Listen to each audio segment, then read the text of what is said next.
of hi everyone, it's Ren here in the presence of the very lovely Sierra, who I think I met first on Quora, even though I think that's Sierra, you might have checked some of my videos before we started talking on Quora. I'm not sure about that. But you're going to tell us everything very shortly. So before I give the floor to Sierra, this is to let you know that Sierra and I are probably going to talk about our experiences surrounding cognitive typology, cognitive type, voltology, all these different words that we find so, that represent a theory that we find so fascinating, and that we're almost, but not quite, ready to dedicate our entire existence to. Uh, but prior to that, Sarah, so why don't you tell us a little bit about your background, how you became interested in personality, and your journey towards embracing cognitive type as what we might say is the model that I think is the most convincing. Well, I guess I'll start off by saying I think I first encountered you on YouTube searching for INFJ content, and probably left a few comments on your videos, and then I saw you pop up on Quora, and I was like, hey, Ren. I don't know if I invited you to my space. Nice of NI. Yeah, which I had to change recently after getting into Vultology, which is its own story. That was pretty interesting, but I've been into Myers-Briggs stuff for like 10 years. Mm-hmm. Yeah. 10 years. Mm-hmm. That's a long commitment. So it's about what? Like basically since around age 25. Yeah. And do you remember the context in which you sort of got to, like, what? Do you remember how you came across it in the first place? So I also have an INFP sibling who got me into it. Mm-hmm. And it was in a time in my life where I was really searching. Like, actually, I'm kind of always searching. I'm definitely a seeker. So I took a test and I got INFJ. Mm-hmm. And I really identified with that and just kind of latched on to that. And then it became like a catalyst for writing for me because I enjoy writing, but I need a sense of structure. So I tried blogging for a while, but it was a little bit dry, a little bit boring for me. So I gravitated towards Quora because there's the question and answer format. So you have like these built-in writing prompts. So that's kind of where I gravitated towards. And I've been writing INFJ content for years. And so that's kind of my background with that. So you have been, I'm just curious because you said, you got INFJ on the test. Do you remember what was your percentage on J? Was it like, in view of what? Yeah, It tell was pretty low. It was pretty low. I think it was only like 51%. me. So I think it was the 16 personality tests I took at one point. I actually got INFP. But by that point, I was so invested in like being an INFJ that I just thought the test was wrong. And then come to find out, all these years later, I had been, aware of Albert's work for a little while, and then I found out he had a Discord. So I joined, and I was all like, "Hi, everybody! I'm an INFJ," and then everyone went and checked out my YouTube channel, and they're like, "No, you're not." And I was like, "What?" Okay, how long ago was that? That was just like a week ago. Oh, so it's very recent. Yeah, pretty recent. Oh, I understand why it was. You're still going through the aftershocks of. So what was there, like a relatively unanimous? Um, Oh yeah, yeah, so people look at yeah. you, and as you know, just in case our audience does not know this, we're talking about the cognitive type community and their famous voltological method, which looks, at your micro expressions, uh, about which you cannot lie or you can hardly lie, Hmm. to a very specific uh, grades of signals, which have been carefully checked and cross-checked and incorporated into the larger theory. Certified or competent voltologists are able to pin down your type, Hmm. in ideally pin down your type. And essentially, what you're saying, Sierra, is that um, you got a difference. The feedback suggests something else than INFJ. Yes, which I was not expecting at all. What did And we want to know? I mean, I already know, but the audience might not know this. What did you get as? um, What did you? What oh type? yeah, Yeah. so I had a few days prior, I had commented on one of Abram's videos because I was thinking maybe he needed, because INFJs really are quite rare. I was like, if you need a sample of like a younger INFJ, because a lot of the I'm sure you've noticed the samples he uses are like older people. So he had already looked at my videos and he had already typed me, but he didn't say anything until I joined the Discord server. So he like tried to break it to me gently, and then I thought there must be a mistake. I was like, "No, I am an INFJ, right?"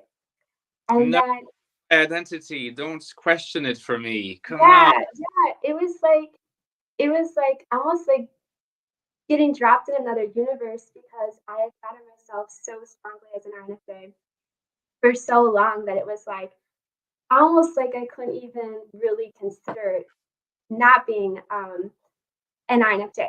So I got a little overwhelmed and honestly, I just kind of left the server at that point, and I was just processing it. And Auburn prepared I think he felt a little bad. So he Okay. prepared a Google document where he like broke down some of my signals and like gifs and screenshots. And I took a careful look over that because I know a little bit about Vultology. I just think it can be really hard to apply it objectively to yourself, Mm.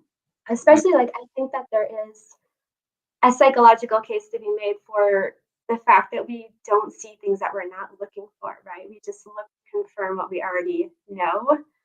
So I took an open look at it and I realized that he was right. And then the more I thought about it, the more it made sense because I was like, I've told you a little bit about kind of the leaps I was making. Like, I'm just a really free spirited INFJ. I'm just have an attentive ADD. And that's honestly way more of a stretch than looking at as me being a high FI and a high NE user, which came out on the report, which I really like about cognitive type is that they break down the types even like into smaller categories where you may have certain functions conscious and other ones not, and that will have a bearing on your personality. So me is like a very high NE user. I'm very like silly, lighthearted, open-minded. Um, so different maybe from a more reserved type of INFP. So I could just, it was very difficult to see myself as an INFP. But then the more I thought about it, the more it just made sense.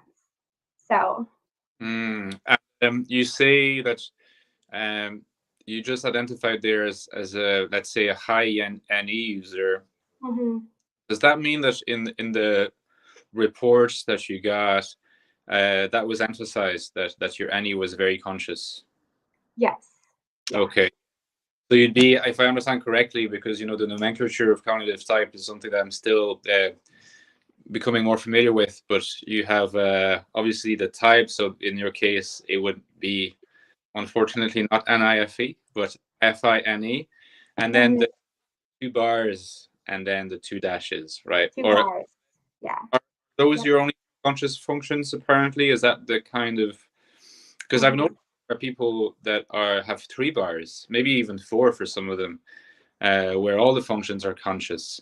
I know that in my case, when somebody looked at one of my videos and was wondering if I might have 3 functions conscious, the SC could be conscious, which is something that I would never have expected, and it's only a hypothesis at this point. But so you'd be INFP with conscious NE, and what in terms of the voltological reports that you got, what was the explanation for placing FI first and not any? Why would you not be any FI? Because like you describe yourself as bubbly and as free spirited.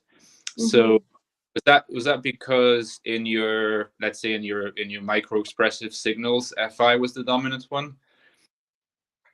So there's a whole handful of signals that they look at, as you know, and I'm only becoming familiar with all of them, but I know there's this distinction between eye-centric and face-centric.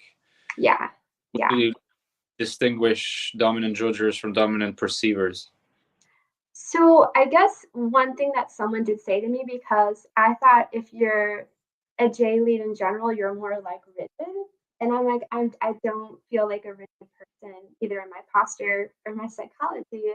Mm-hmm. Um, but one thing that JI leads will do is that they like, I'll put the screen a little bit. Like, you like tuck your arms in closer to your body and you do the protecting hands, but you like bring them back.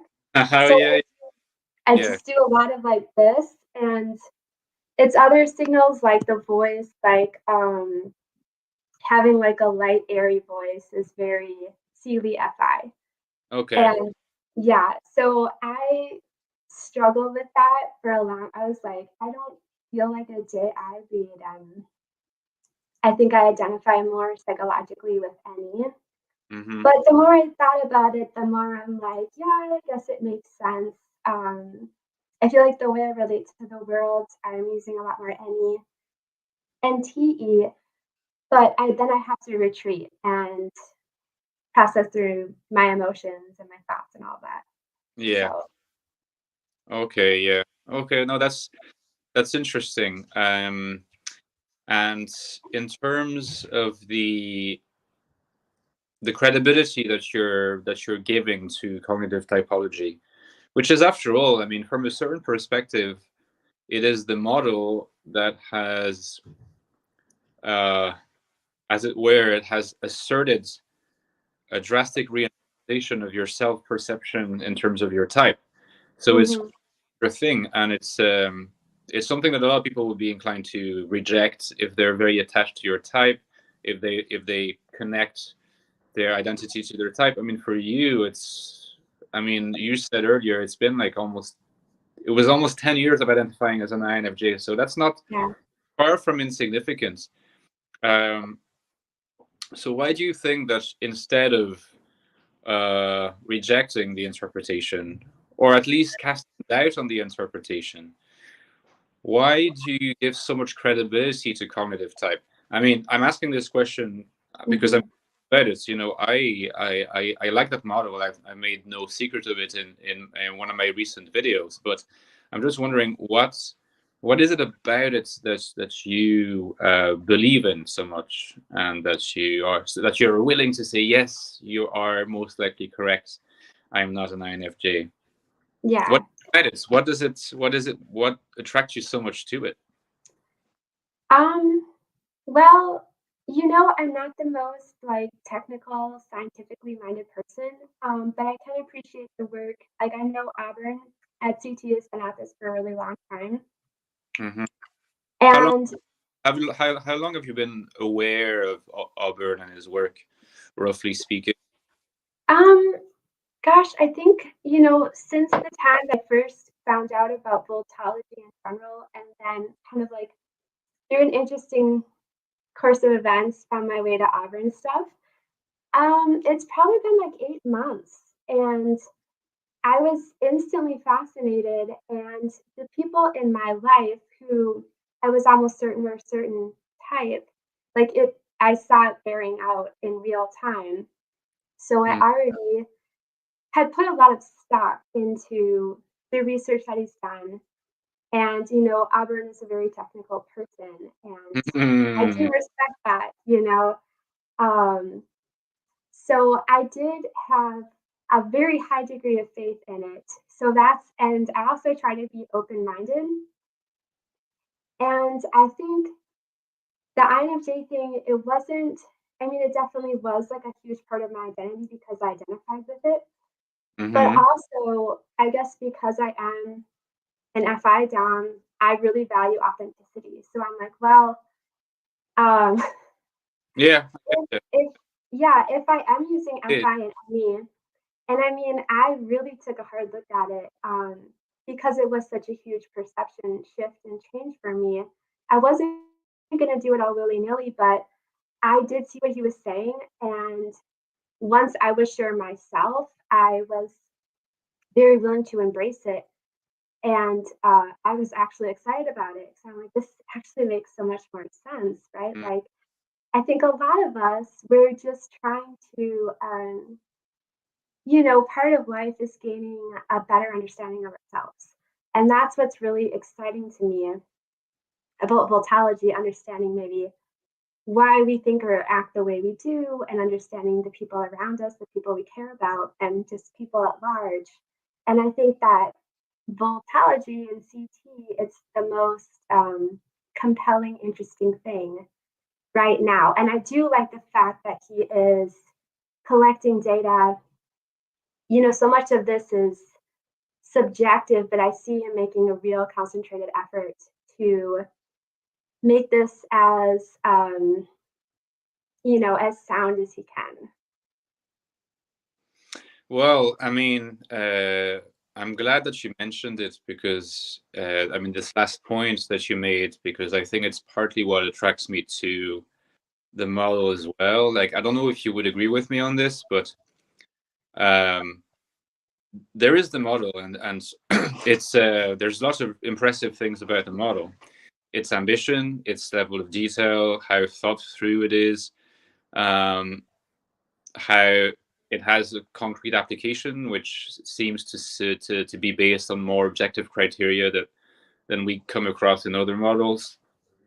Um, Certainly, that's attractive, but I think another attractive aspect of it, and you mentioned this in what you just said there, is that the research spirits of Auburn and his team, I think there's something very healthy about it.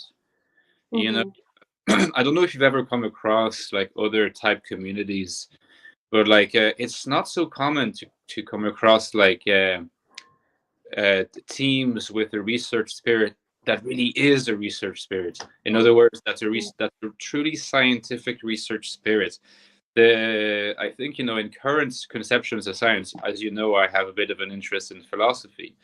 Um, Philosophers of science these days have tend to come a little bit away from trying to identify what is scientific and what is not scientific purely in terms of a criterion.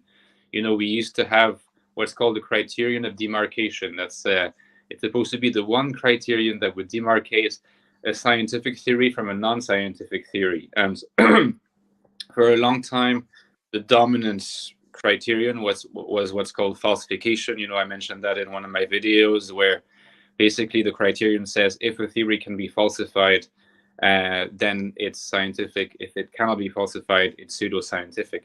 It's a criterion it's a working criterion. It does good things, but it's obvious that in some senses it does not really work, because you could have theories that are falsifiable but are so ridiculous that to call them scientific is just science artificial. But anyway, I'm starting to ramble. But the point I wanted to make is that because philosophers of science are starting to look at this notion of a criterion of demarcation as a bit of an artificial device where it never really happens like that.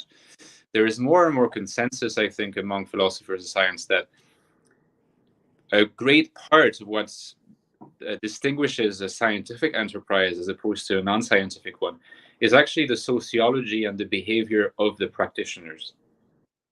And it's something that annoys some very kind of materialist and hard-minded philosophers, because it's a hard thing to really describe and to pin down, and you don't have, you know, sort of quantitative criteria to assess it.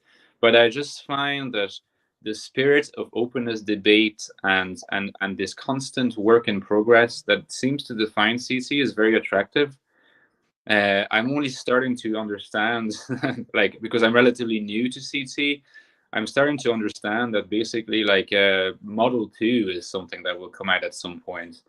And CT seems to be always constantly trying to address internal flaws, readjust itself in light of the evidence, and basically just be as efficient and reliable a theory as possible. And it's this idea of a work in progress. I just find in a lot of other cases, the theory is unassailable, the theorist is unassailable, and wants to be a figure of cult worship. Mm-hmm. Mm-hmm. Have you never experienced something like that? I mean, sometimes it's not quite cult worship, but there's this sense where, like, a lot of the time I find in online communities on YouTube, people talk about models and they always go like, oh yeah, you know, C.S. Joseph has got it right, it's the truth, or talking with famous people has got it right, or they have got it right, you know. And it's like they tend to think that answers all their questions. I wonder if maybe what bothers them about CT is that it doesn't actually make that claim, and that the theory is what has first place. The theorists behind it are less visible than the theory itself. Mm-hmm. You I know, would agree with that. Like, I get the impression that Auburn cares. doesn't really like a lot of publicity, does he? He doesn't. I feel like he cares more about developing the perfect method, which, Yeah. you know, he is a TI down, so he's always like fine tuning it, as opposed to just like getting a system like good enough. I'm gonna throw it out there. And I mean, you were addressing in the Discord, or your video actually, more so that you feel like there's a psychological piece is a little bit absent. Yeah. And you know, he acknowledged that it's like a work in progress. He doesn't feel like it's quite ready for, you know, the mainstream yet. Mm-hmm. Yeah, he's very. I'm excited about it. I think that what he's doing is really cool. It's like the next big thing in standardizing all these types and what it actually means. And like one thing I've noticed is that, especially with the NFA label, it just kind of seems to be like a catch-all for people who are sensitive, intuitive introverts. And a lot of it, I mean, like whether it's the memes, the infographics, I mean, it's relatable to maybe like 40% of the population. Or people will take a short Facebook test and be like, INFJ, right? Vague enough to be. In that sense, it's a bit like astrological signs. Mm-hmm. It's like it's vague that people can say, oh yeah, that's me, you know. And I think that one of the challenges, I love that about CT, but it could rub people the wrong way, at least initially, is that it doesn't have any patience with vagueness, you know. And it's also a reflection of Auburn and his team's perfectionism, is that it's basically saying, as far as I can see, it's basically saying, no, you're if you go for a CT, you're not going to get any of that kind of vagueness that allows you to kind of pick the type that you kind of want to be. Yeah. Like, not vague, and therefore you have to face the truth, you know. And what do you think about its current prospects? You know, in my recent video, I was talking about how it's in terms of the publicity, like it's within the niche. People know about it. I mean, there's a lot of people who know about Vultology, and it's not a completely unknown model. I don't mean to get to convey that idea, but I just think in terms of the quality that it has to offer, it's perhaps not as well known as some other models. And I was discussing that in my video, and in the comments, some people said, well, perhaps it's because there's a bit of a mismatch between what it offers and the reason why people go into typology in the first place, and that most people just want to have those little fantasies nourished by the vagueness, and that they can sort of check. And what do you think that that's inevitable, or do you think that there's a chance that CT could become more well known, or do you think that in a way, if it becomes successful, it will be primarily because it's recognized as a scientific model, and it's not bound to have more popularity with the public at large? Do you think that we are freaks, that we are outliers, and that most people don't care? Well, I do think that we're freaks. Mm. Just kidding, kind of. But like people that are drawn to this are people that are already super interested in the niche world of Myers-Briggs and all of that. And I think I see potentially the biggest hurdle is that it is a lot to learn. Like even just from the terminology, like the alpha, beta, conductor, revisor. There's and then all the signals on top of it and how to identify them correctly. Like it really is a labor of love. Like you have to really be personally invested in it. Yeah, you need to study. Yeah, it's a lot, and they are offering courses, and I know that in Auburn's latest video, he mentioned that they're hoping that it could be helpful in a clinical setting in psychology.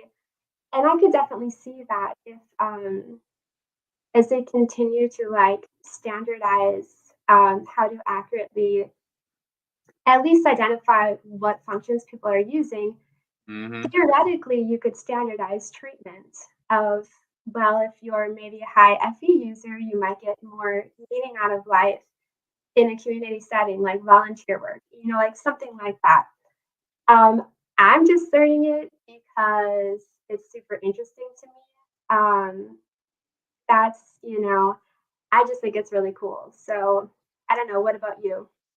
I find it exciting because to me it's like, yes, I do have this interest in personality and typology. Yes, I'm a kind of freak like that, to be so invested in this niche. Uh, but ultimately, I just find that at a certain stage, it's like I feel like, in terms of what the other models have to offer, I've kind of been there. I mean, I know what they're about. It's just that CT goes further and offers new insights. And yeah, there's a bit of learning involved. You're right, but you're right. For a lot of people, it's probably already too much. They're impatient. Their attention span is short, and they're not willing to put in the work. To be honest, I don't understand CT. I think. I mean, well, I mean, maybe that's a bit of an exaggeration, but there's certainly parts of it that I'm not familiar with yet. For example, in the video that I submitted, it seemed to be fairly unanimous that I was a beta conductor, whatever that is. So beta is probably, I have some notion of what beta is, but conductor, I just pictured myself being like, yeah, Yeah. this, and yeah. So Yeah. so I I guess yeah, I think conductor just means that you would have a lot of JE energy, which would be extroverted feeling or extroverted thinking. it means that I'm charismatic AF. Yes. Yeah. I know. That's what I said to you. Okay. I was like, Ren is very high FE because you can like stay on the topic. And Hmm. if you've watched my videos, I'm just kind of like, You all okay? it's really hard for me. Like, I'll try to like form some kind of like informal outline in my head and I never stick to it. I just kind of Yeah. like, yeah. But So, it has its own kind of strength. Because the thing about being a conductor is that, I mean, I'm not necessarily talking about in terms of CT here necessarily, but obviously that comes with certain perks. But the fact of not being a conductor can also probably, in terms of creativity, can probably lead you up certain paths that a conductor would block out because it seems to be taking a detour, and the conductor won't want to take that detour. At times, Mhm. at times I feel like almost a bit too much of a conductor. And that's me saying this without even being sure I understand the term. So, uh, Mhm. but yeah, it's just one of those terms, like you said. There's a lot of terms that, and it's. I'm so glad that you made that remark, because I didn't mention it, but yes, there is a lot of words to learn. There's a lot of concepts to be familiar with. The wiki is kind of intimidating. I imagine it could be intimidating for some people, and it's interesting because in my video where I discuss what I like about CT and like the quote unquote areas of improvement, um, in what I like, I mentioned simplicity, Mhm. because I actually think that once you get the vocabulary, it's just that it's speaking a slightly new language, Yeah. uh, which is actually very good, I think, because in order for a theory to be really forward looking and to be kind of pushing the envelope, it sort of needs to have its own language. It cannot always be sticking to the language of old times. And I'm sure Oliver knows this, and this is partly why he's doing it. But once you have the vocabulary more or less figured out and the concepts, the actual functioning of the theory is not that complicated, you know. And I much prefer that than a theory where, or a model where you feel like you can sort of jump into it without having much to learn, but really the mechanics of it are a bit dodgy, like, you know. And but you're right. In the first place, people have to be really interested in more than just getting their ego tickled and stroked Mhm. in the right direction. Yeah. Yeah. And it's so they have to be honest and to be willing to face the truth rather than their subjective, self-perceptive truth, Yeah. as you have experienced for yourself. It's funny Yeah. because if I just bring it back slightly egotistically to my own case, uh, I think that I was in your situation for a while. You know, I was in your situation in the sense that I think that there was definitely a phase where I would not have wanted to submit a video because a part of me knew that I would not have been ready to accept a result that deviated from my expectation. And Mhm. I sort of made peace with it, and I sort of was like, no, actually, I don't care that much anymore. Yeah. I'm just interested in the truth, and I'm not saying CD is the truth, but it seems to me that it's the closest to the truth that we can get to at the moment. So it's the best model that we have right now. So, Mhm. but honestly, I was ready for anything. You know, I was like, and I was quite surprised. In a way, I was almost surprised that the original type that I self-identify as is actually considered as the two options for me. You know, Mhm. do you have any thoughts on that? If you wanted to make a prediction when I go for the final report, uh, once I make the night payment to CT and they make the final report, what do you think they will tag me as? Any prediction between FE and Um, FE? Because it seems to be the two options that keep recurring. yeah. So I think it seems like it's almost 100% for you that you're going to be an FENI or an NIFE. Yeah, yeah. And I think you're kind of like me in that those two functions are both really, really strong. So it can get a little trickier. There seems to be some belief in my FE function in Yeah. the in the CT community, and it's, that's another aspect of it that's fascinating, because in other communities I've been in that have primarily been through writing and sort of analysis of writing styles, not really the way you are in terms of your body language and your manner and everything. People would tend to downplay my FE, you know. Mhm. So it's really opens a new window. So yeah, you think I'm a borderline case? It could go either way. Yes. Yeah. Yeah. I mean, like for me, I I I really struggle to see myself as a J lead. Um, You still haven't actually paid for a full report, have you? I haven't, and Yeah, so you don't really know for sure. no, but I'm pretty positive at this point Okay.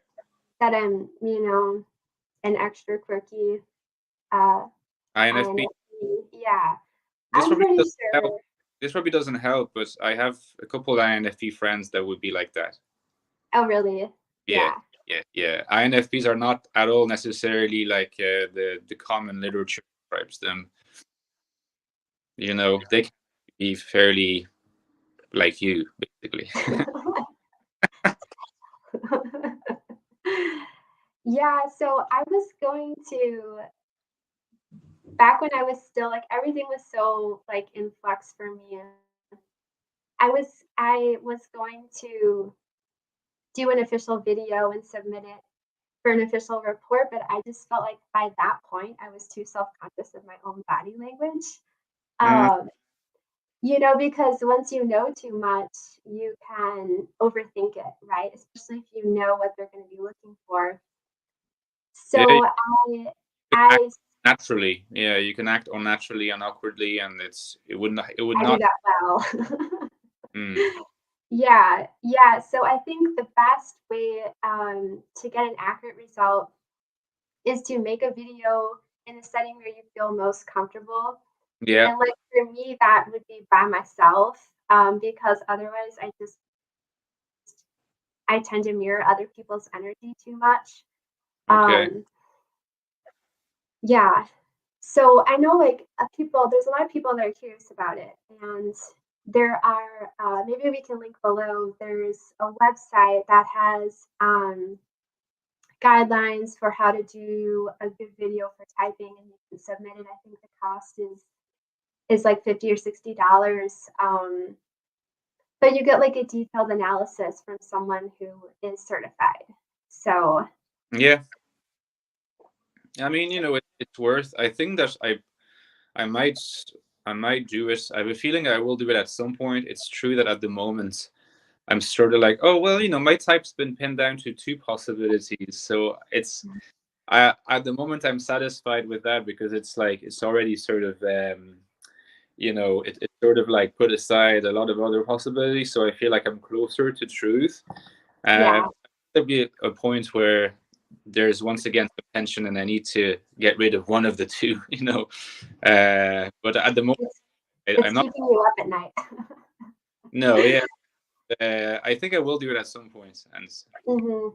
when I decide to mention it to you, for you to do the same, if that's something you'd consider. But yeah, like a detailed voltological report, I think will be quite a cool experience, just to have a look Mhm. at better sense of the developments as well. You know, Sierra, I need to go, so if that's okay, we'll stop here. It has been Yeah, great pleasure to talk to you. And I want to say that, especially after the trial and error phase that we it had was last brutal. actually, we're both in our mid-30s, so we're not as savvy as the kids out there we used to be, but unfortunately, this is behind us. Yeah. But still, it's been really nice. Mhm. Yeah, And maybe we can do it again sometime. yeah, maybe we could do it again, and maybe after we've had our official uh, sort of analysis done, discuss the shocking new results. And we can maybe address you as Ren, the ENFJ. Oh boy, yeah, it will be quite shocking news. But Yeah, or maybe yeah, Rand and I, if that's what comes out, because let's speak in the language of CT. yeah, Yeah. yeah. Okay, well, Alright. we'll talk very soon and see you guys. I hope you enjoyed the video and that you enjoyed us talking about our experiences with CT, and if it encourages you, if it motivates you to give CT a chance to explore CT more, we'll share some links in the description box, and we can have a conversation, and we'll answer any questions. See you Alright. guys. Bye, guys. Bye.